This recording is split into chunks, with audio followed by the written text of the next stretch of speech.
Salve, minha galera maravilhosa, sejam bem-vindos a mais um programa Os Literatos. Eu estou aqui juntamente com meu grande irmão, o professor Sidney Martins, e hoje nós vamos conversar sobre aquele que foi talvez o maior escritor de todos os tempos da literatura brasileira. Machado de Assis. Até brinquei, já falei com o Pablo, ia deixar pra falar ao vivo, mas vim com a camisa do Flamengo, porque com certeza Machado de Assis era flamenguista. Eu não tenho dúvidas, pesquisei tudo. Vamos lá, Machado de Assis faleceu em 1908, aos 69 anos. O Flamengo surgiu em 1895, então já deu tempo para torcer pelo Flamengo. Machado de Assis ficou conhecido como o bruxo do Cosme Velho, ou seja, ele morava ali no Cosme Velho, que é a divisão entre o Flamengo e Laranjeiras. E lá no Flamengo tem uma rua chamada Machado de Assis, provavelmente foi a rua onde ele morou. Então não tenho dúvidas, Machado de Assis era flamenguista. Aliás, tem mais uma coisa ainda para confirmar. Manda. Ele nasceu no Morro do Livramento. Então, vamos lá. Machado de Assis, no Morro do Livramento. Depois foi para o Flamengo. Poxa, Machado de Assis, da cor do Brasil, né? Filhos de pai forro, coisa e tal. Então Machado de Assis, sem sombra de dúvidas, não torcia para outro time, torcia para o Flamengo, vim com a camisa dele por conta disso. Hoje, galera, o episódio é totalmente dedicado ao Machado de Assis. Nós vamos falar das obras, da vida do Machado, nós vamos falar de diversos aspectos do fazer literário dele, de tudo mais que for importante. Você vai poder fazer suas perguntas aí, você vai poder mandar o que você quiser mandar aí, pode mandar presente, os cambal. O esquema é, hoje o assunto é Machado de Assis. Eu vou começar falando uma coisa engraçada. Uma vez eu fui ao Rio de Janeiro, aí tava junto com a Bárbara, né? Beleza, aparecemos lá e aí pegamos um Uber para que a gente fosse visitar algum ponto histórico lá. Eu não me lembro exatamente qual era o ponto histórico, mas acho que a gente estava tentando ir para o Cristo ou alguma coisa assim. Eu sei que uma hora o Uber enveredou por uma rua e eu perguntei pro cara, eu falei, escuta, que bairro é esse aqui, onde a gente tá? Ele falou, cara, aqui eu acho que é o Cosme Velho. Cara, a hora que ele mandou essa, eu tava aqui, eu quase assim, ó, deu aquela derretida. Eu falei, Bárbara, você sabe o que é o que é o Cosme Velho dela? Faça a menor ideia. E eu sei por que você perguntou, porque é bonito, né? É. E aí eu falei, o Cosme Velho era o bairro do Machado de Assis, né? E aí veio aquela história da perífrase, né? O bruxo do Cosme Velho. Porque, aliás, deixa eu te perguntar, você deve saber, mas se você não souber, é uma história legal. Você sabe por que bruxo? Hã? Você sabe por que bruxo do Cosme Velho? Sim, sei. Porque, bem, ele ganhou o apelido por conta dos vizinhos, né? Exatamente. Porque ele queimava as cartas dentro de um caldeirão e aí os vizinhos, obviamente, achavam aquela situação estranha. Por que eu acredito que ele fazia isso? Porque como escritor, assim, nós professores, vai acumulando muito papel. Então, caramba, chegava um momento que tinha papel demais, aí o que ele fazia? Poxa, vou queimar, porque aí eu não vou, né, largar num canto e não vai ficar acumulando aqui em casa. Só que isso ficou reforçado por conta do Carlos Drummond de Andrade, né, que fez um texto para ele que colocava lá, ao bruxo, né, com carinho, né? É, isso aí. Ele queimava as cartas nesse caldeirão, né, cara? Pô, e aí você vê que coisa anedótica. Pegou a piada e acabou ficando, né? Não, e olha só que interessante, eu estava brincando aqui com a rua Machado de Assis, mas obviamente ele morava um pouquinho mais pro canto. Na verdade, se a gente parar para pensar, é porque em alguns locais as coisas se misturam. Então, por exemplo, Laranjeiras, Cosme Velho, Largo do Machado, Flamengo, é basicamente a mesma coisa. E ele, ali no Cosme Velho, uma das grandes referências que a gente tem hoje na língua portuguesa é o Liceu Literário Português, que surgiu no centro do Rio de Janeiro, mas que depois foi parar no Cosme Velho. Ele é em Laranjeiras, ali no Cosme Velho, na rua Pereira da Silva. Uhum. Pô, é maravilhoso, que é onde hoje, graças a Deus, o Evanildo Bechara ainda vivo, coordena o Liceu Literário Português. Que legal, né, cara? visitar o Rio de Janeiro nesse aspecto é você voltar na história do Brasil, né? Uma vez quando eu estive lá, eu tive a oportunidade de tomar um café lá na Confeitaria Colombo, que era a confeitaria a qual o Machado de Assis ia, né? E, cara, eu me lembro de que quando eu fui para lá, eu passei ainda na Rua do Ouvidor. Então, para mim, que sou apaixonado por literatura e principalmente pelo romantismo, pelo realismo brasileiros, cara, aquilo ali era o point do Brasil. Não, e eu aposto, posso até estar equivocado, você vai confirmar. Eu aposto que no dia que você foi à Confeitaria Colombo, você também aproveitou para ir à biblioteca do Real Gabinete Português. Com certeza. Porque é pertinho, né? Com toda certeza. Aliás, todos os meus passeios pelo Rio de Janeiro foram nesse sentido, assim, de visitar os museus, visitar a Academia Brasileira de Letras, né, pelo menos o prédio ali, né, em que você tem o quarto do Machado de Assis preservado. Sim. Pô, que aquilo é demais, que até a cama do cara lá. É top demais, né? A cama em que o Machado de Assis dormia estava lá em exposição, meu. A mesa de cabeceira estava lá. Porra, eu fiquei muito emocionado, cara, quando eu vi aquilo lá. E detalhe, Pablo, já que você tocou aí, né, nessa pedra aí, a ABL foi fundada, ele foi um dos fundadores. Só que, olha que interessante, o Machado de Assis não teve a cadeira número 1, né? Não. A cadeira número 1 foi de José de Alencar. Machado de Assis teve a cadeira número 23. Mas é porque o José de Alencar, à época, né, vamos considerar ali que nós estávamos pensando nos escritores realistas, até então o José de Alencar tinha sido o escritor brasileiro com o maior volume de publicações e o mais popular de todos eles, né? Sim, uma vez você mesmo comentou aqui num dos nossos encontros o porquê até de o José de Alencar ter tantas publicações. Ele não escrevia só por prazer, ele escrevia por ofício, de fato. Então pagavam para que ele escrevesse. E aí por isso que tem até alguns textos que ele mesmo fala que não era tão bom, né? Exatamente. Coisa que ele entrega num livro, o José de Alencar, chamado Como e Por que Sou Romancista. Né? Ele explica isso. Então, você teve ali, até essa época, o Alencar como uma grande figura, e eu ouso dizer que talvez o Alencar tenha sido responsável por... Tudo bem, pegou influências europeias, mas foi o cara que, assim, conseguiu falar, ó, esse aqui é o romance brasileiro. Pum! E carimbou. Sim, é verdade. Sabe? A partir de então, você teve uma literatura mais brasileira. Ainda que muito do que ele tivesse escrito foi bastante fantasiado, né? Mas eu adorei, né? Eu adoro o Alencar. Bem, mas não é de Alencar que nós vamos falar, é do Machado de Assis. E vamos começar pela biografia dele? Fique à vontade, mestre. Tá? Você entende mais da biografia do Machado de Assis do que eu, mas a primeira coisa que eu gostaria de ressaltar é que pouquíssima gente para pesquisar, mas o Machado de Assis era, pelo menos, mulato, né? Mas, sim, na verdade, assim, os biógrafos dizem que ele era negro. Sim, o que acontece?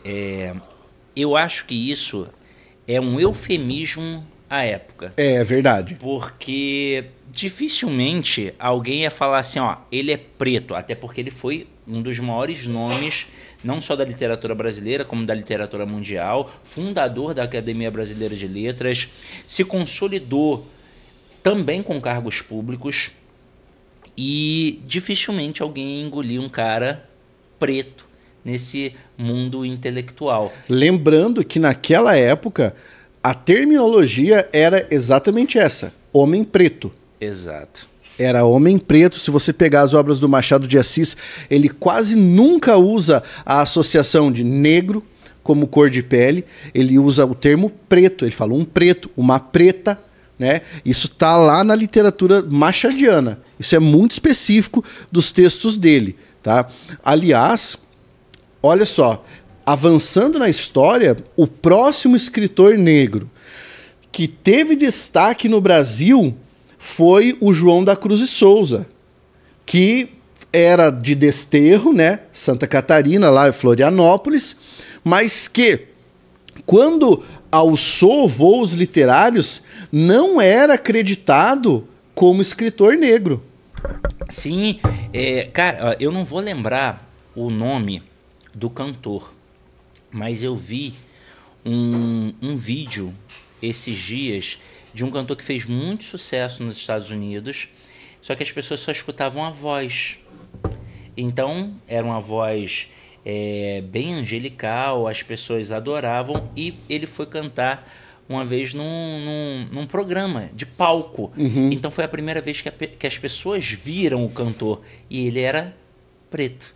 E as pessoas faziam uma cara assim de reprovação, algumas até de nojo, mas era uma pessoa adorada pelo público. Todos queriam conhecer aquele cantor. Não vou lembrar o nome agora, mas a imagem é que me marcou. E basicamente foi isso que aconteceu. Embranquiçaram Machado de Assis. Se você olhar as fotos, você vai perceber que é um tom de pele mais clarinho.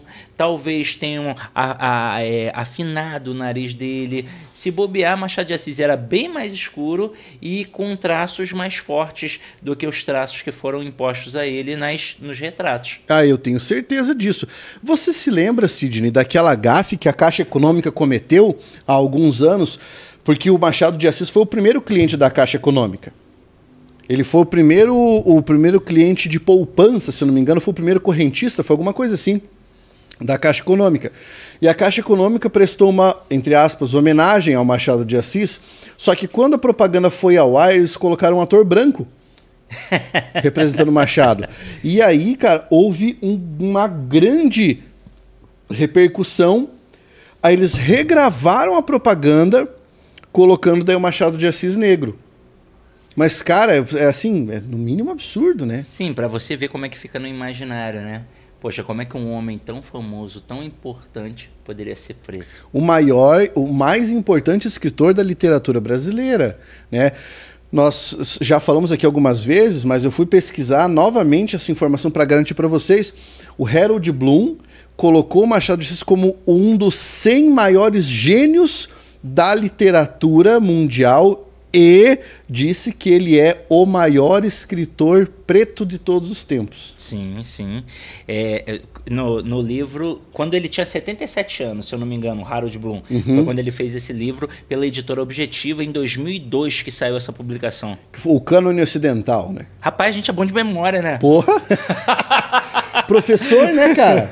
Professor. Agora, quando você comentou sobre a gafe, eu não me lembrava dessa gafe da Caixa Econômica, mas eu me lembrava de uma outra gafe que aconteceu com Machado de Assis num dos textos e se tornou pior porque ele foi um dos revisores. E aí a gente acha assim, mas se ele revisou, como é que veio com erro? É mega normal. Por exemplo, tem uma edição do Bechara, a gramática dele, passou por 9 edições e ainda veio com erro. É natural vir com erro, passa batido. Claro. Até porque, mas foi o Machado de Assis que escreveu. Pior ainda, porque você não consegue se distanciar ao ponto de enxergar os próprios erros.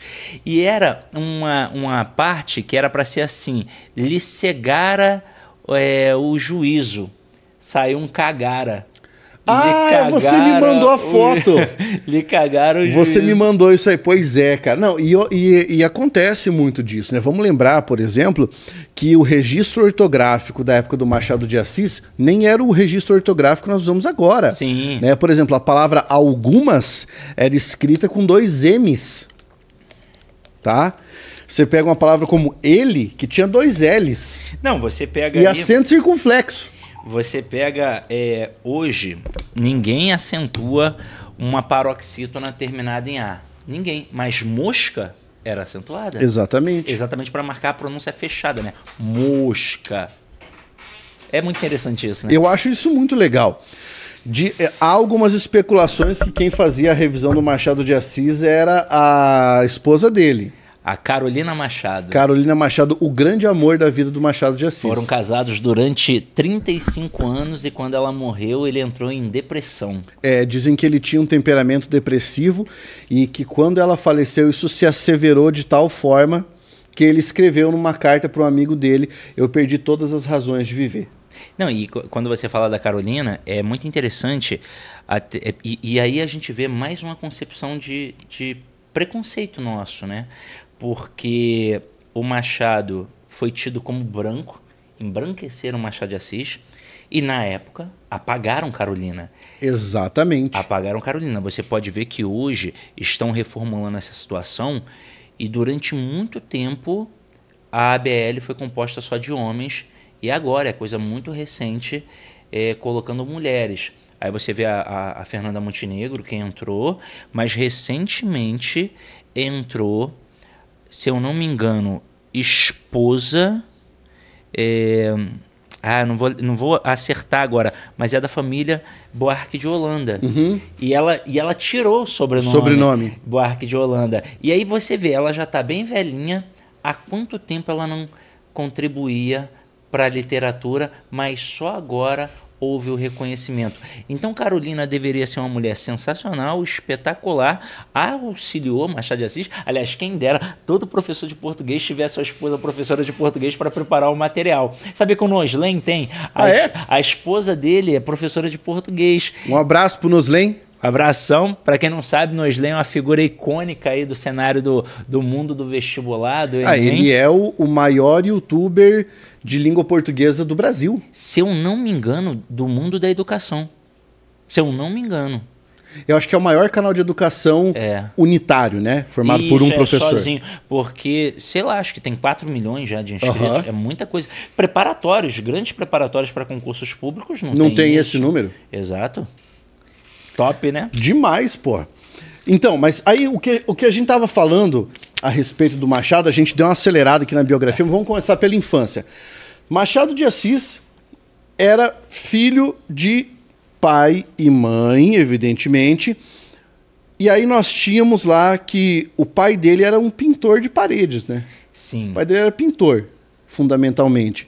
E a mãe era a mãe dele que era uma escrava alforriada? Sim, porque na verdade o pai era escravo. Ele nasceu no Morro do Livramento, na casa de uma mulher chamada Maria, que foi inclusive quem batizou o Machado de Assis. Foi nessa casa que ele aprendeu a ler e escrever. Muito provavelmente a dona da casa auxiliou. E o vô era escravo, a filha, né, dele, que no caso era a mãe, e o próprio pai do Machado de Assis, os dois eram escravos forros, né? Ou seja, eles ganharam a liberdade. E aí você vê, filho de pais forros, preto, epilético e reza a lenda que gago também. Inclusive isso influenciou para a personalidade dele. Ele tinha uma personalidade reclusa, né? Bem recluso. Dizem que ele, em algumas crises, ele teve algumas crises convulsivas também, ele mordia a língua. E aí a primeira vez que notaram os machucados na língua, ele fez menção dizendo essas aftas. Sim. Porque ele sentia vergonha disso. Então esse temperamento dele circunspecto tinha muito a ver com essas questões de saúde dele. Será que foi por causa dessa mulher então que o segundo nome dele era Maria? Muito provavelmente. Porque para quem não sabe, Machado de Assis não se chamava Machado, tá? O nome dele era Joaquim. Joaquim Maria Machado de Assis. Esse era o nome dele. Olha só. E aí talvez tenha sido por causa dessa talvez uma benfeitora. Não, com certeza uma benfeitora, porque você imagina, ele nasceu avô escravo, mãe e pai, escravos alforriados. Se não tivesse... Eu acho que, desculpa te interromper, mas eu acho que foi nessa época que começaram a chegar as leis, né? A lei do sexagenário, a lei do ventre livre. Sim, exatamente. Eu acho que foi por causa disso que ele pegou essa transição. Mas aí você imagina se, por exemplo, ele não tivesse nascido na casa desta senhora, se o avô já tivesse sido alforriado e já tivesse, por exemplo, num barraco qualquer, porque foi isso que aconteceu. Os negros ganharam a alforria, mas não ganharam uma condição não ganharam adequada. Condições materiais de vida, né? E aí tiveram que se virar de qualquer jeito. Imagina se ele tivesse nascido num lar com pais analfabetos. Como é que ele iria, naquela circunstância, sem direito à educação básica e garantida pelo Estado, como é hoje, como é que ele ia aprender a ler e escrever? Então foi por morar, por nascer nessa casa, por ter essa benfeitora, que ele ganhou a oportunidade de ler e escrever. Inclusive o Machado de Assis, além da língua portuguesa, né, tem uma capacidade belíssima, falava francês e latim. Não, e detalhe... E inglês também. Tem uma lenda também, né? Aí é difícil provar, mas onde há fumaça há fogo, de que o Machado de Assis era muito inteligente, aprendeu a falar francês com um padeiro. Com um padeiro. Com um padeiro. E, pô, se bobear, a gente não sabe, né? Mas se bobear, infelizmente não há registro disso, mas pode ter sido um dos padeiros que trouxe o famoso pão francês pra gente. Pode ser? Porque pela época, tudo indica. E aí, para você ver como é que o camarada tinha facilidade para aprender. Ele trocava ideia com o padeiro era francês, o padeiro foi ensinando e o cara aprendeu. E dizem que o latim ele aprendeu com um padre. Olha só que coisa linda. Né? Agora, ele era um cara versado em literatura, filosofia. Para quem não sabe, o Machado de Assis foi um grande enxadrista. Sim. Inclusive, o primeiro problema de xadrez publicado nas revistas específicas de xadrez, o primeiro problema brasileiro de xadrez, quem montou foi o Machado de Assis. Detalhe, tem as peças de um campeonato que ele jogou expostas até hoje. E detalhe, ele ficou em terceiro. Eu fico pensando, cara, quem foi o primeiro e o segundo? Você joga xadrez? Eu jogo, mas assim, mal e parcamente. Então eu acho que quem ficou em primeiro foi o Johnny Zini, segundo você, em terceiro Machado. O Johnny é o enxadrista do grupo aqui. Um abraço, professor Johnny. E, cara, é uma biografia riquíssima, né? Porque um cara espetacular. Olha aqui, ó. Ah, olha só. Vou mandar um boa tarde aqui pra galera, porque tem bastante gente que entrou aqui, já tá deixando like, inclusive deixa o like, tempestade de likes aqui pra engajar nosso vídeo. Sou cara de pau mesmo e peço pra vocês. Então, boa tarde pro Roger Webster, a Thaís Teixeira, nossa querida, que está sempre conosco, a Andréia Guerra, o Éder Vinícius, que também sempre está conosco. O Antônio Wellington falou, nada melhor do que ouvir esse podcast enquanto trabalha. Ah, que legal. Para nós é um prazer ouvir isso, cara. A Giovana Guimarães, a Alcione Sacramento escreveu para nós. Estou mestrando pela Universidade do Estado da Bahia. Meu objeto de pesquisa vem justamente falar de Machado de Assis adaptado para histórias em quadrinhos. Ah, que legal. Olha que legal. Que coisa mais interessante, né? Ela podia um dia participar aqui do nosso encontro falando sobre esse projeto dela, né? Eu acho que seria muito legal. Você toparia, Alcione, participar conosco aqui ao vivo falando sobre o seu projeto? Eu acho muito legal, né? Acho que seria um barato. Tá convidada. E aí, Sidney, vamos lá. O Machado teve essa infância difícil, né? Porque você imagina, cara, não é fácil. Se hoje no Brasil não é fácil ser negro, imagina no século XIX. Não, e outra, não era só... Porque assim, é muito difícil ser negro em qualquer esfera, mas ele era pobre. Negro e pobre. Por exemplo, eu tenho essa carinha aqui de bem de vida, né? Mas, tanto que meus amigos sacaneavam. Eles falavam... Porque assim, eu morei na favela até os 20 anos. E os meus amigos falavam assim, não, você passa batido na pista. Porque você tem carinha de bem cuidado. Só que, cara, eu via como era difícil para os que não tinham essa cara de posso andar em qualquer local. Então, quem realmente tinha a cara do favelado, e o Machado de Assis tinha a cara do favelado, é muito difícil abrirem as portas. Então, provavelmente não, com certeza, ele foi muito extraordinário, porque ele conseguiu abrir portas que um homem que veio do lugar de onde ele veio, se fosse branco, talvez não conseguisse. Talvez não conseguisse. E se fosse preto, rico, né, nascido em família abastada, talvez não conseguisse também. Também. Então ele veio preto, de uma origem muito humilde e conseguiu ganhar o mundo. O mundo. E assim, até hoje, aliás, quando eu digo hoje, eu tô me referindo a 2020, tá? O Machado de Assis está sendo redescoberto pela literatura mundial. Sim. Houve uma publicação do Machado de Assis que esgotou em um dia fora do Brasil quando foi anunciada. Inclusive, Pablo, eu acho, na verdade, que agora é que realmente estão entendendo o Machado de Assis. Porque na época, eu acredito até que ele tenha ganhado tanto status, assim, e rompido tantas barreiras, mas por conta da qualidade gramatical dos textos. Provavelmente. Porque ele foi reconhecido como um grande representante do vernáculo. Só que ele era muito crítico e muito corrosivo. Então, provavelmente, as pessoas da época não entenderam toda a crítica e toda a corrosão do texto dele. Porque se tivessem entendido... Ele nem teria tido esse prestígio na época. Não, pô, iam aproveitar, tá vendo? Tá vendo? Ó, não pode dar brecha.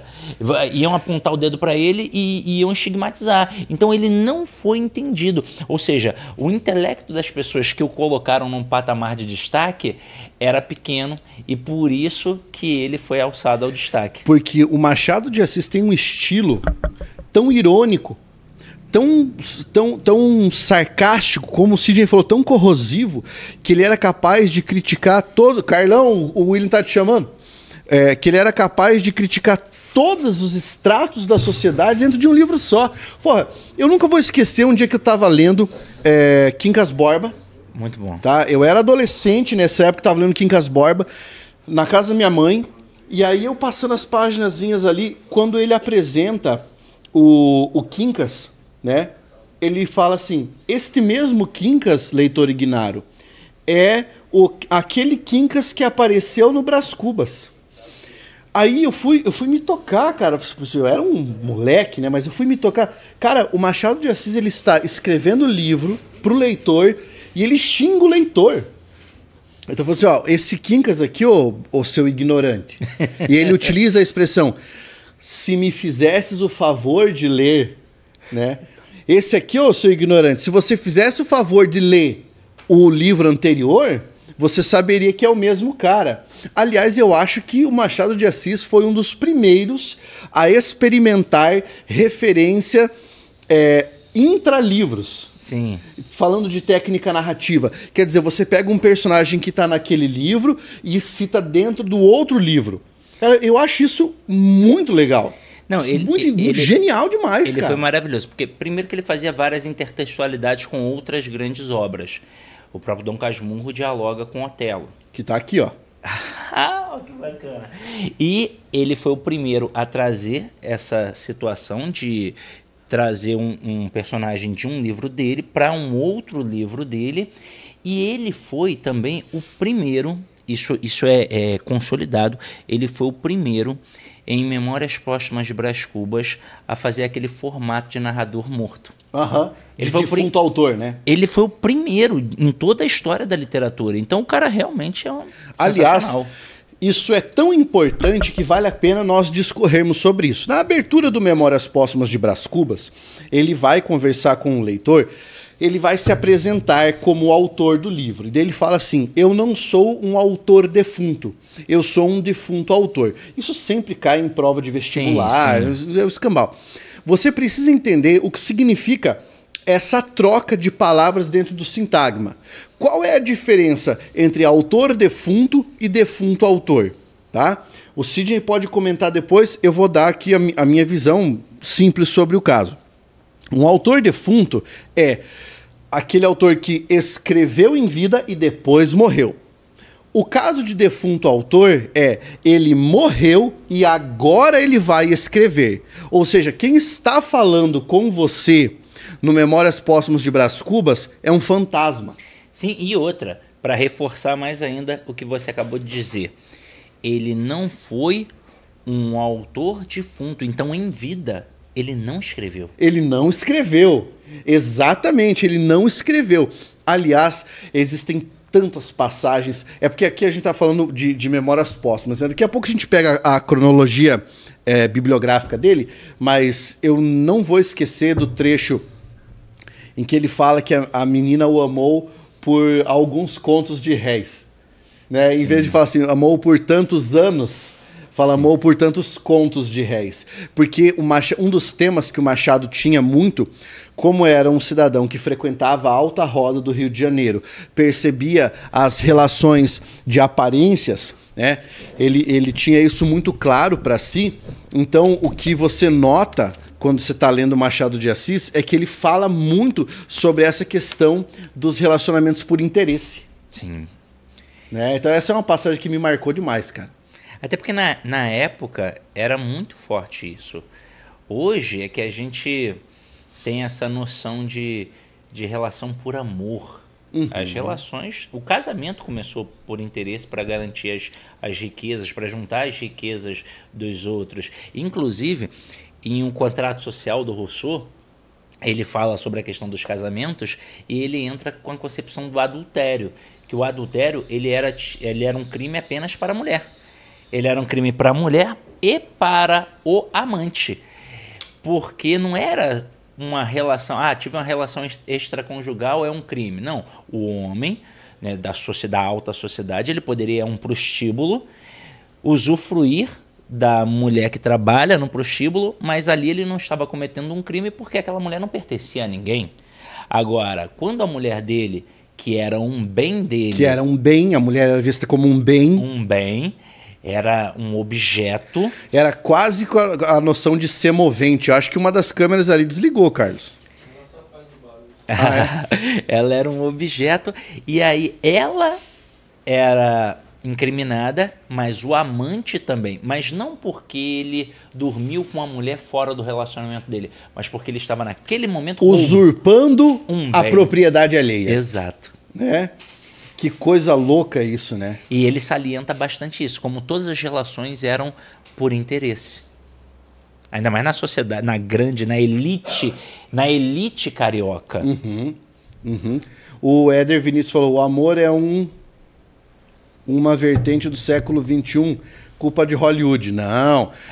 O amor é algo que vem sendo construído ao longo da história da humanidade, cara. Se você pegar, por exemplo, nós ainda não fizemos um episódio sobre isso, mas no dia que nós fizermos um episódio sobre trovadorismo, você vai observar como era a noção do amor na época das convenções do amor cortês, lá de 1198, 1189, 1198, lá no condado portucalense ainda, em algumas regiões da França também. Esse é um conceito que vem se arrastando há séculos, milênios dentro da história da humanidade. Se fosse assim, não existiria Tristão e Isolda? Pois é.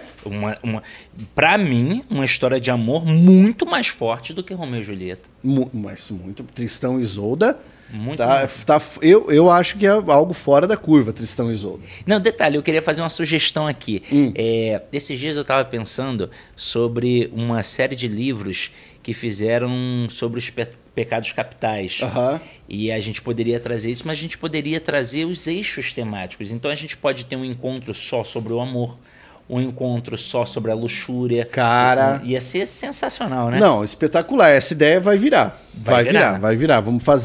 Vamos dentro dos literatos, vamos criar essa vertente. Até porque, por exemplo, e isso vale porque provavelmente tem muito professor e talvez alguns estudantes de letras aqui agora, talvez foi uma das maiores propostas para os alunos da época, né? Da Faculdade de Letras na UFRJ, adquirirem aquilo que eles chamam de autonomia. Porque não era o nome do livro que era dado para a gente pesquisar. Então, eu tenho um nomezinho do livro e eu vou lá e está tudo tranquilo. Não, era o tema. Então, a proposta era, vamos falar neste semestre sobre o amor. Então a gente tinha que se virar nos 30, pesquisar uns 5 ou 6 livros diferentes sobre a temática, tentar extrair o que tinha de melhor, o que tinha de diferente e o que tinha em comum para conseguir fazer uma prova que obviamente era imbuída de diversas subjetividades. E isso a gente vai fazer aqui. Olha que maravilha. Cara, e isso te permite descobrir novos títulos. Exatamente. Descobrir novos caminhos para fugir do óbvio, tá? Vamos pensar aqui num caso muito emblemático, na minha opinião. Se chega alguém e fala assim, professor, eu gostaria de um texto da literatura brasileira que fosse meio gótico. Sim. 90% dos professores diriam, pega a noite na taverna. Né? Pega a noite na taverna, vai pegar alguma coisa nesse sentido. Cara, eu já citaria pelo menos 2 diferentes. E um deles ninguém imagina que pode ser um texto gótico, por causa do escritor. Tá? Um deles eu citaria Demônios, tá? O Demônios, que é do Aloysio Azevedo, autor naturalista, mas que escreveu um texto gótico espetacular. E outro que eu citaria, Encarnação. Encarnação é do José de Alencar, um livrinho de 66 páginas, pequenininho, quase ninguém leu esse livro até hoje, e é um romance de viés gótico. Quem diria que o Alencar iria escrever romance gótico? Escreveu, só que como é um tema muito diferente do que ele era acostumado, não chegou a se popularizar. Sim. É um tesão, cara. É um tesão isso aí. Vale a indicação aí. Vale a indicação de uma das obras de hoje, essa aí, Encarnação. Vamos continuar no Machado. Então, adolescência do Machado, juventude do Machado, influências machadianas. Nós já comentamos aqui, o Sidney falou, ele tem citações de Shakespeare, né? Ele tem muita influência da filosofia europeia, principalmente quando a gente está começando a discutir ali um pouco do que seria depois o idealismo alemão, né, o niilismo que vem depois, talvez um monismo, que foi mais o caso do Augusto dos Anjos, mas, além disso, ele teve influência dos autores brasileiros. E, se eu não me engano, o autor brasileiro que mais teve influência sobre o Machado de Assis no seu fazer literário foi Manuel Antônio de Almeida, com o Memórias do Sargento de Milícias. Dizem que ele foi o grande pai intelectual para que o Machado de Assis enveredasse a sua pena e abandonasse de vez o romantismo e cravasse os pés no realismo. Então, de certa forma, Rogério, você mandou bem, ele teve muita influência do Schopenhauer. Muita influência do Schopenhauer, mas do Schopenhauer primeira fase, filosófica, depressivo, soturno, desiludido, né? O pessimismo schopenhaueriano é muito perceptível na obra do Machado. Mas aí eu estava dizendo, para que ele fincasse os pés nesse modus operandi literário e inaugurasse o realismo no Brasil. Sim. Porque, para quem não sabe, o Machado de Assis inaugurou o realismo aqui. Exato. E detalhe, você começou a falar do Shakespeare, que ele tinha muita influência, ele escreveu algumas obras teatrais. Então você vê exatamente. E quem sabe, memórias de um sargento, memórias póstumas. Não é? Porque o Memórias de um Sargento de Milícias é uma obra que está no fim do romantismo, na transição para o realismo. Então, nós até chamamos o romance Memórias do Sargento de Milícia de um romance picaresco. Por que ele é um romance picaresco? Porque ele não apresenta um herói, o amor não vence todas as coisas, como era a tradição do romantismo. Ele tem um anti-herói, o amor não vence as coisas, o anti-herói é um cara mau caráter, que é o Leonardinho Pataca, e a partir disso, a literatura brasileira vai começar a se transformar. Mas, se você dissesse, então o Machado já começou realista? Não, né? Sim, é verdade. Não. O Machado teve duas fases. Ele teve uma fase notadamente romântica, né? E aí uma outra fase, na minha opinião, muito mais madura, em que ele escreveu o realismo. Livros que você tem da fase romântica. Você pode me interromper o que você quiser. Fica à vontade, fica à vontade. Você tem Ressurreição, você tem Yaya Garcia, você tem Helena, você tem A Mão e a Luva, né?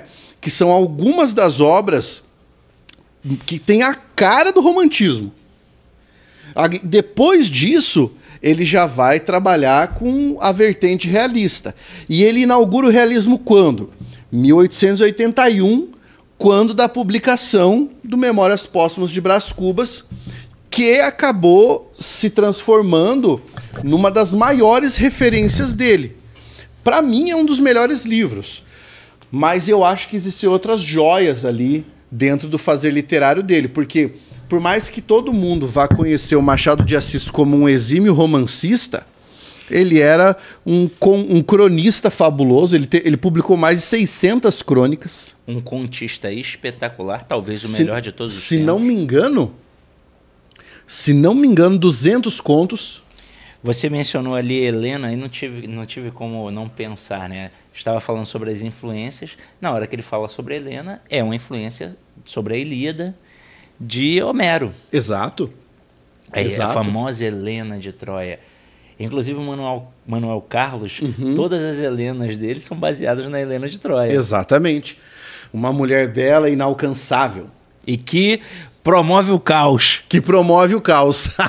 Aliás, quando nós falarmos sobre Homero aqui, você vai ter uma aula deliciosa sobre literatura antiga, em que a gente vai discutir a Ilíada, a Odisseia, né, e tudo mais.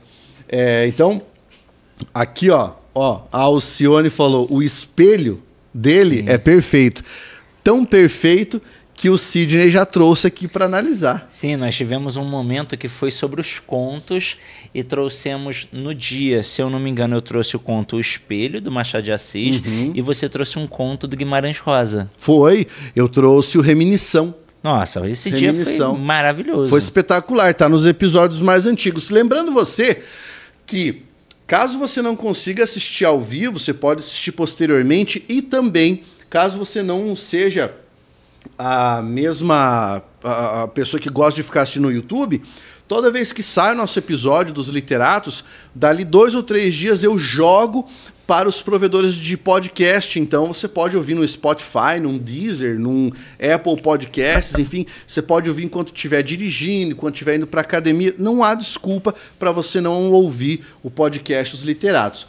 O Rogério Medeiros disse: o Tristan Shandy de Stern influenciou muito Memórias Póstumas de Brás Cubas. E ele também falou que A Igreja do Diabo é um texto fabuloso. É top demais. É um texto fabuloso mesmo, tá? Bem, vamos lá então. Estava falando sobre as 2 fases do Machado. Aí você tem, talvez os 2 gumes do Machado, esse trocadilho foi bom. Aí você tem do outro lado um realismo marcado por Memórias Póstumas de Brás Cubas. Eu não sei se você sabia, mas Brás Cubas, o nome Brás Cubas, foi o nome do primeiro contador brasileiro. Não sabia. O primeiro contador brasileiro se chamava Brás Cubas. Né? Qual é a relação disso com a obra? Não sei. Fica no terreno da especulação. Mas talvez um cara que faz a contabilidade, né? Porque depois que ele morre, ele faz a contabilidade da vida dele. Sim, e assim, e aí tem uma coisa interessante. Além de fazer a contabilidade da vida dele depois, eu acho que é interessante a mensagem que deixa. Eu tenho que aproveitar e fazer aquilo de que gosto logo. Eu não posso esperar morrer, porque ele só escreveu depois de morto. Houve aqui, Sidney, uma pergunta. Eu queria dirigir essa pergunta para você também. Perguntaram se a gente pode considerar o Memórias Póstumas de Brás Cubas um livro de realismo mágico. Tá? Eu não considero realismo mágico. Por quê? Porque apesar de você ter a história do defunto autor, tá? E aquela primeira cena, que é uma cena bastante onírica, tá? Apesar desses 2 casos, nada mais no livro é fantástico. Sim. Daí tudo é prosaico, é tudo trivial. Então, eu sempre adoto a regra da predominância. Não predomina na obra o realismo mágico. Concordo. Né? Então, tá aí a resposta. Aí a gente teve Dom Casmurro, a gente vai ter Esaú e Jacó, que é uma obra pouco lida, porém... E denso, né? Nossa senhora, cara. Esaú e Jacó caiu no meu vestibular. Empurraram Esaú e Jacó no meu ensino médio. Sabe isso que a gente vê no Brasil hoje? Da galera brigando, tipo Lula e Bolsonaro, direita e esquerda e não sei o quê. Você quer saber se sempre foi assim no Brasil? Pega um livro chamado Esaú e Jacó e leia. Aí você vai entender. O Machado de Assis está discutindo nesse livro monarquia e república. tá? E ele está discutindo a percepção das pessoas sobre monarquia e república partindo do relacionamento entre dois irmãos. Um que é defensor da monarquia e outro que é defensor da república. É sensacional. Não, o livro é fora do comum. E aí ele experimenta, nesse livro ele experimenta de novo o que ele faz com Quincas Borba e Brás Cubas. Porque no livro Esaú e Jacó, o conselheiro Aires está presente. Sim. Do Memorial de Aires, que é a última obra a última obra realista dele. Aliás, em Quincas Borba, eu acho que a principal mensagem que ele deixa é que a verdade é de fato muito subjetiva. Que existem 3 verdades. A minha verdade, a sua verdade e a verdade que talvez não seja atingida pelos dois que estão de fato ali discutindo, que a gente pode até jogar para a discussão do Esaú e do Jacó também, no fim das contas. E ele deixa assim, lá no livro, ao vencedor as batatas. Ou seja, quem conta a história de fato é quem venceu. A gente não para escutar a história de quem perdeu. E isso se configura em Dom Casmurro. Exatamente, cara, isso é muito genial, Ele né? interliga tudo. O Machado de Assis te dá...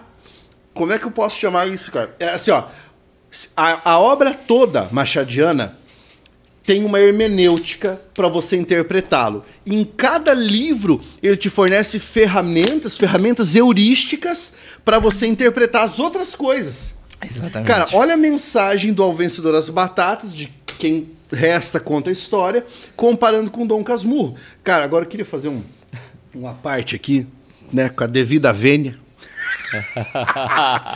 para dizer como a nossa audiência é qualificada. Tá? Como a nossa audiência é qualificada. Aqui nós temos as pessoas que estão assistindo. A Andréa Guerra soltou uma frase do Machado de Assis aqui do Esaú e Jacó. Desde o ventre da mãe eles brigavam. E o Rogério Medeiros, que não é bobo nem nada, e leu o livro, já mandou Pedro e Paulo. Cara, isso que me deixa muito emocionado de fazer esse programa. Porque a gente tá fazendo para quem merece assistir. Exatamente, exatamente. Você pode ver que não tem vai acontecer, e geralmente não é ao vivo, de aparecer um hater aí da vida, principalmente quando for um recorte. Porque aí o cara pega o recorte, ele não analisa o encontro inteiro e vai dar a patada dele lá porque ele quer encher o saco de alguém. Mas ao vivo... Não, é só um público qualificado aqui, ó. É Vocês são demais. Vocês são demais. Eu vou dar um jeito de desenrolar um tipo de brinde dos literatos e sortear pra galera a cada episódio. Eu acho que vai ficar legal a gente fizer isso aí, né? Sabe o que eu acho que a gente podia fazer? Não sei se a galera vai pirar nisso, mas se pirar, eu já piro. A gente podia pegar algumas obras que são de domínio público, certo?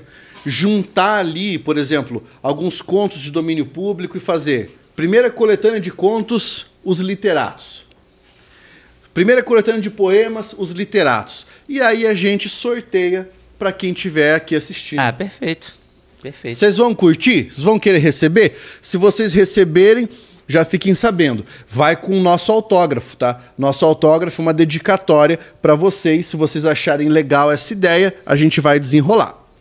Show. Ó, e aí só para finalizar, porque de repente alguém pegou, alguém não pegou, né? Quando a gente fez aquela noção que passava do Quincas Borba pro Dom Casmurro. Manda. Por que Ao Vencedor as Batatas?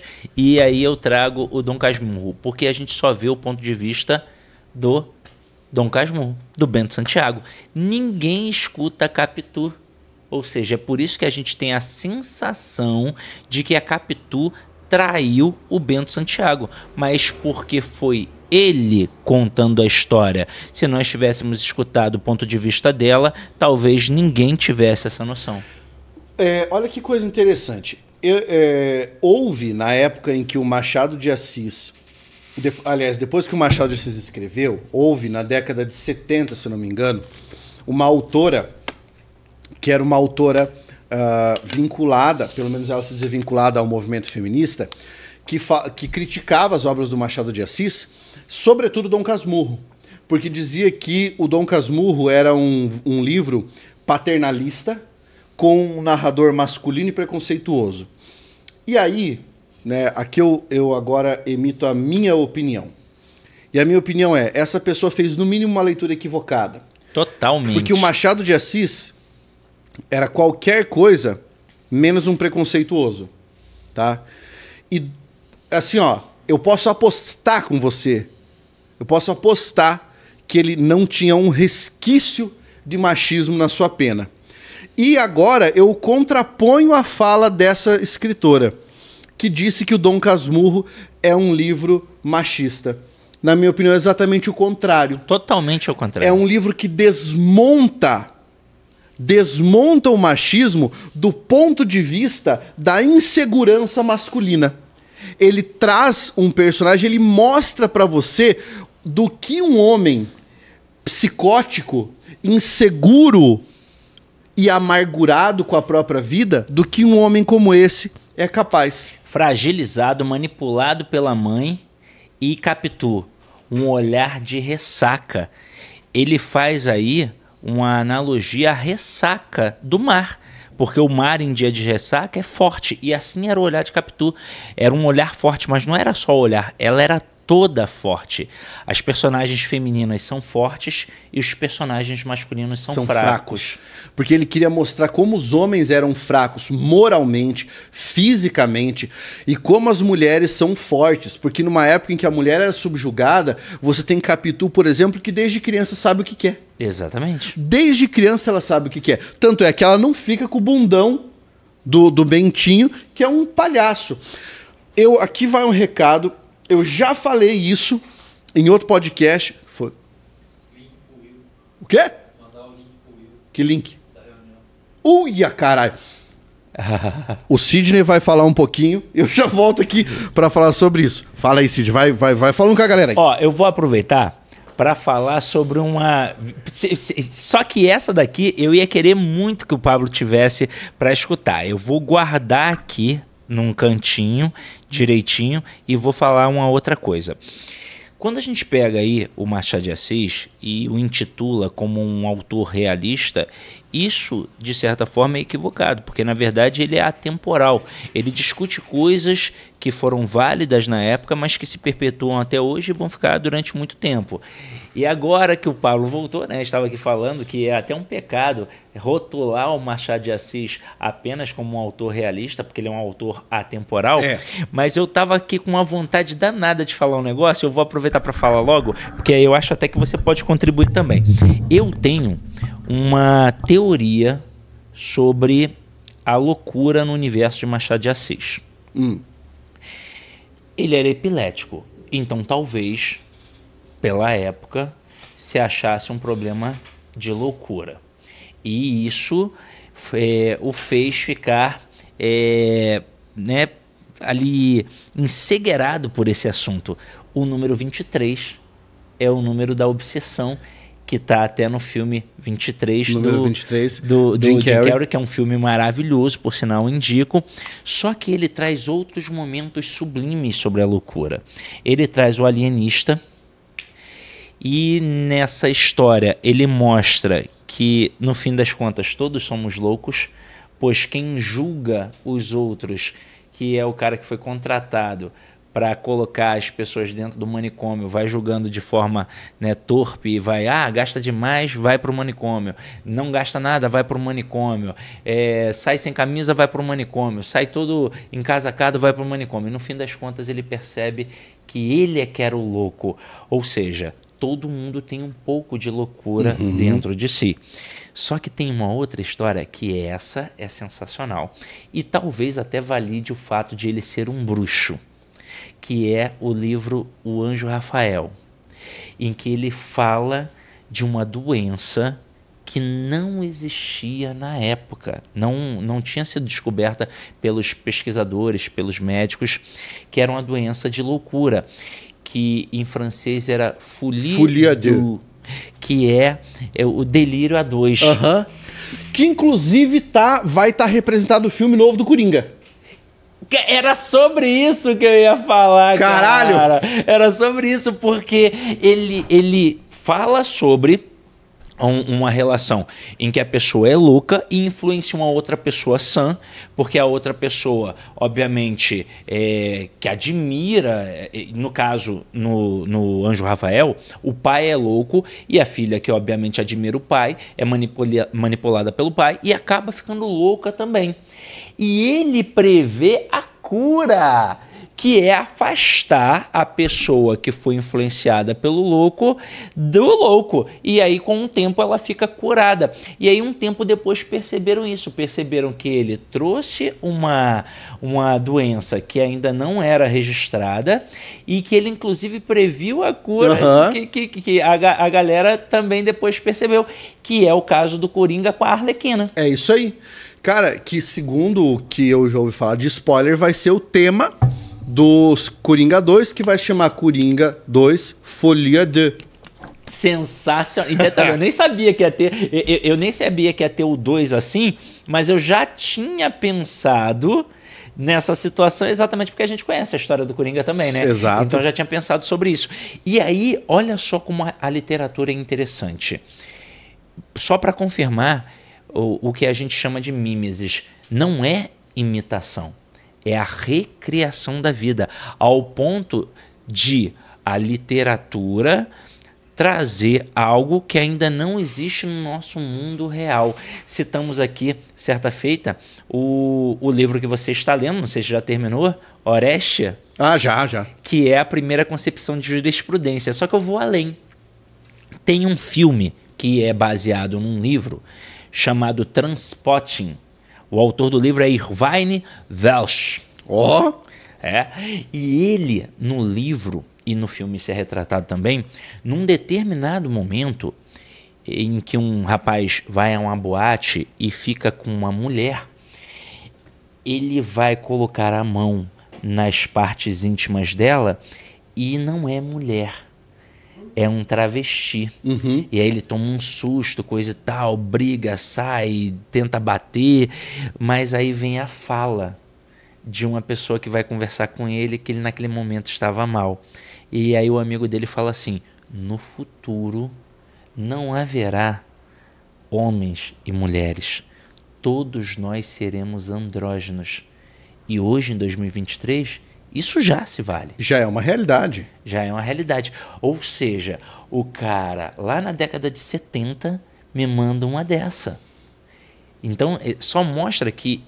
rapaz, eu fico pensando se esses caras não vieram do futuro, se eles não são alienígenas, ou se realmente existe a reencarnação e os caras trazem um conhecimento de outras vidas. Na minha opinião, Sidney, é percepção da realidade. A percepção da realidade deles é muito mais sagaz do que a da média das pessoas.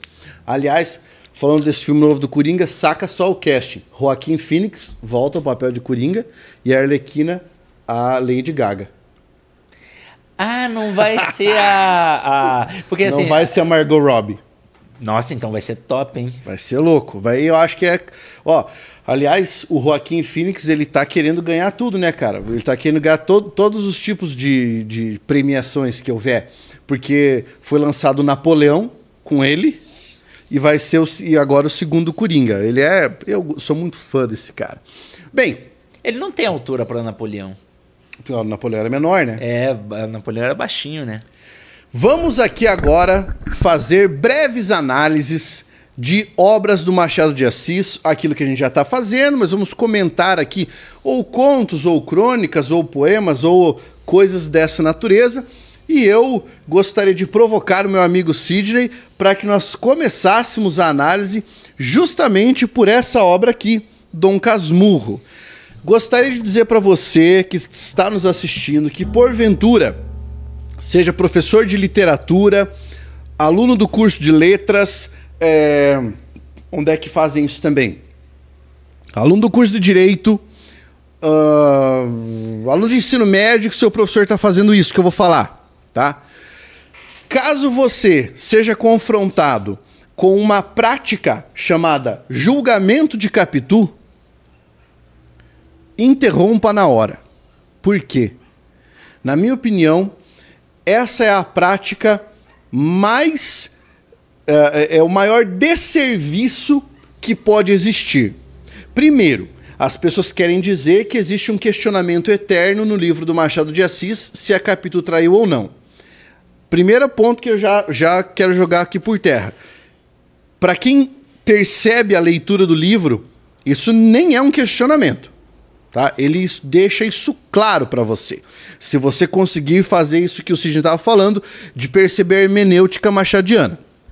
Isso não é um questionamento. Está longe de ser um questionamento. Segundo, se você monta um júri para defender a Capitu e outros acusarem a Capitu, primeiro que você está fazendo uma coisa que é um absurdo. Você está julgando o que seria um adultério como se fosse crime, né? Trair uma pessoa como se isso fosse um crime. Você volta lá ao contrato social de Rousseau. Exatamente.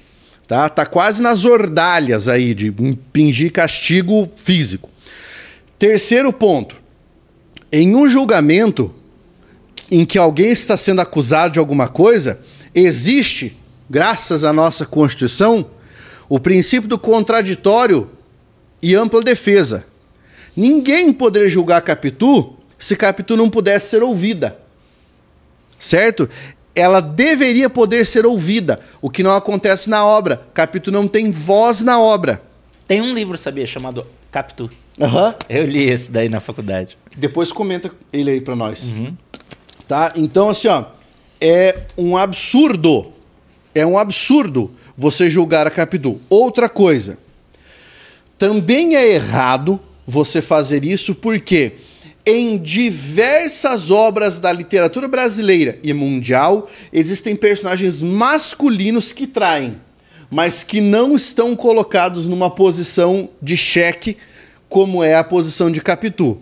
Então, ela é uma mulher que está sendo julgada por trair, como se a mulher nunca pudesse trair.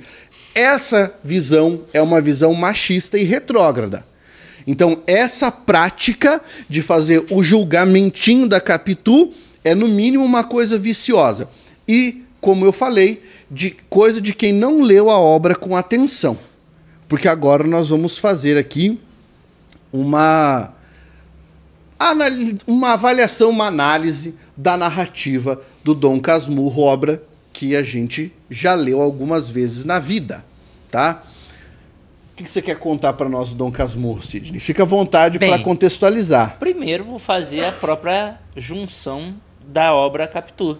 Ela traz a visão dela, que na verdade já é o que dá para extrair do próprio Dom Casmurro, e não é assim, eu tô na dúvida. Capitu não traiu. Ponto. Capitu não traiu. E para alguém hoje, ainda mais sendo professor de língua portuguesa, professor de literatura, trazer uma posição diferente, dizendo que Capitu traiu, só pode ser uma pessoa com problemas de relacionamentos, e aí ele joga os próprios problemas nessa visão. Então foi alguém que foi traído, foi alguém que não confia no universo feminino. Red Pill. É o Red Pill. Aí o Campari. É o Campari. Inclusive, o cara do Campari, fica aqui um recado para você. Otário. Pode continuar, Cid. Eu tô procurando um capítulo aqui. E uma coisa interessante, que, poxa, isso é obviamente escolhido a dedo. O narrador de Dom Casmurro é um narrador personagem. Então, se fosse um narrador onisciente, por exemplo, aí nós poderíamos ter a certeza sobre o fato. Foi traído, não foi traído, de forma muito clara para todo mundo. Mas o narrador é personagem, e aí talvez as pessoas tenham a sensação de que Capitu traiu Bento Santiago, porque o Bento Santiago, inseguro, se sente traído. Afinal de contas, como ele é um narrador personagem, ele não tem certeza da verdade. E as angústias dele são transmitidas para o leitor. É um narrador personagem, foco narrativo em primeira pessoa, e, obviamente, as angústias dele é que importam. Por isso que a gente fica com a sensação da traição, se não olhar com mais cuidado. Bem, vamos então pensar aqui sobre quem era o Bento Santiago, né? Olha só, se você já leu a obra Dom Casmurro, nós temos aqui uma abertura, né? do título, Dom Casmurro, em que o narrador, que é o próprio Bento Santiago, vai explicar para você o porquê do título da obra. Tá? Eu vou ler para vocês, porque às vezes a pessoa fala assim, não, eu não concordo, não sei o quê e tal. Sim, Vamos claro. lá. Olha só. Uma noite destas, vindo da cidade para o Engenho Novo, encontrei no trem da Central um rapaz aqui do bairro, que eu conheço de vista e de chapéu. O que significa isso? De vista e de chapéu. Só de cumprimentar. Cumprimentou-me, sentou-se ao pé de mim, falou da lua e dos ministros e acabou recitando-me versos. A viagem era curta e os versos pode ser que não fossem inteiramente maus. Sucedeu, porém, que eu, como estava cansado, fechei os olhos 3 ou 4 vezes. Tanto bastou para que ele interrompesse a leitura e metesse os versos no bolso. Continue, disse eu acordando. Já acabei, murmurou ele. São muito bonitos. Não sei se você tá sacando essa primeira cena, cara. Nessa primeira cena, você já percebe que o Bentinho é um Loki, né? O cara tá puxando conversa com ele não tá dando atenção pro cara, o cara tá lendo uns poemas pra ele. Ele dorme. Ele dorme, tá? Daí, olha só, eu vou avançar um pouquinho, ele diz. Só pegar a frase toda aqui, ó. Os vizinhos, aliás... Vi-lhe fazer um gesto para tirá-los outra vez do bolso, mas não passou de gesto, estava amuado. No dia seguinte, entrou a dizer de mim nomes feios e acabou alcunhando-me Dom Casmurro. Os vizinhos, que não gostam dos meus hábitos reclusos e calados, deram curso à alcunha, que afinal pegou. Nem por isso me zanguei. Contei a anedota aos amigos da cidade e eles, por graça, chamam-me assim em alguns bilhetes. Dom Casmurro, domingo vou jantar com você. Vou para Petrópolis, Dom Casmurro. A casa é mesmo da Renânia. Vê se deixas essa caverna do Engenho Novo e vai lá passar uns 15 dias comigo. Enfim, Casmurro, tá? Ele diz aqui, ó. Não está no sentido que eles lhe dão, mas no que lhe pôs o vulgo de homem calado e metido consigo. Dom veio por ironia, para atribuir-me fumos de fidalgo. Explicando isso, Dom Casmurro, se fosse ser atualizado como apelido, seria cuzão. É exatamente, é o chatão. Né? Ô seu cuzão, tipo, esse é o apelido dele, é um cara chato. Um cara chato que tá sempre em si mesmado, fechado, não quer falar com ninguém, é um xarope. E outra, quando fala, ali era de cumprimentar, mas fala da questão do chapéu, o chapéu era uma questão de status. Então você já percebe que ele não era um pobretão, que ele tinha certas posses. Né? Não era Olha só, ferrado. Eu até vou pegar um comentário aqui do Éder, porque a gente vai dissecar exatamente o teu comentário, Éder. Mas se Capitu traiu ou não, é apenas uma tese. O autor queria essa reflexão. E aqui a gente vai provar para você que não. O Machado de Assis não escrevia livro com uma interrogação no final. O Machado de Assis queria mostrar que o homem é refém da sua mente e que é refém das suas impressões. E ele escreve este romance para mostrar isso para você. Tanto que ele é uma intertextualidade com Otelo e a intenção de Otelo é exatamente a mesma. É, exatamente, ó. Aí ele explica que ele está escrevendo o livro para unir 2 pedaços da vida, fala sobre a infância dele. O Bentinho, quando era criança, era uma criança mimada, era uma pessoa intragável, né? Não tinha amigos. O único amigo que ele fez foi o Escobar na época do seminário, né? Então, assim, não era uma pessoa fácil. E era uma pessoa que estava acostumada a ter tudo o que quisesse. Tá? Beleza. Ele vai caracterizar a Capitu daquela forma e tudo mais. E aqui nós chegamos ao mais importante capítulo deste livro, que é o coração da análise dessa obra. É um capítulo de 2 páginas chamado Otelo. Tá? Bem, eu vou ler um trechinho aqui para vocês. Quem tá falando é o Bentinho, né? Porque é tudo ele que fala. Jantei fora. De noite fui ao teatro. Representava-se justamente Otelo, que eu não vira nem lera nunca. Saca essa frase. Sabia apenas o assunto e estimei a coincidência. Vi as grandes raivas do Mouro por causa de um lenço, um simples lenço.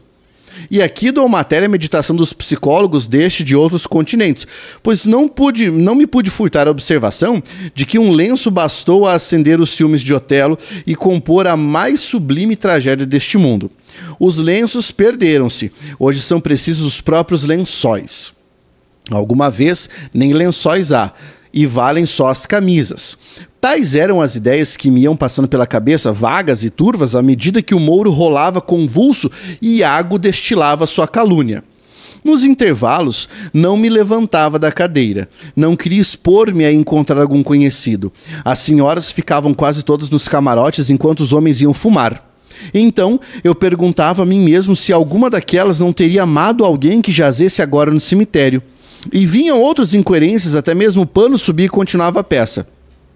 O último ato mostrou-me que, não eu, mas Capitu devia morrer. Ouvi as súplicas de Desdémona, as suas palavras amorosas e puras, e a fúria do Mouro, e a morte que este lhe deu entre aplausos frenéticos do público. E era inocente, vinha eu dizendo rua abaixo. Que faria o público se ela deveras fosse culpada, tão culpada como Capitu? E que morte lhe daria o Mouro? Um travesseiro não bastaria, era preciso sangue e fogo, um fogo intenso e vasto, que a consumisse de todo e reduzisse a pó. E o pó seria lançado ao vento como eterna extinção. Parei aqui. Agora, para que a gente possa discutir isso, Sidney, você gostaria de contar para as pessoas o enredo do Otelo? Não, pode ficar à vontade. Otelo, uma obra de William Shakespeare, uma tragédia, como toda a tragédia, a galera morre no fim, tá?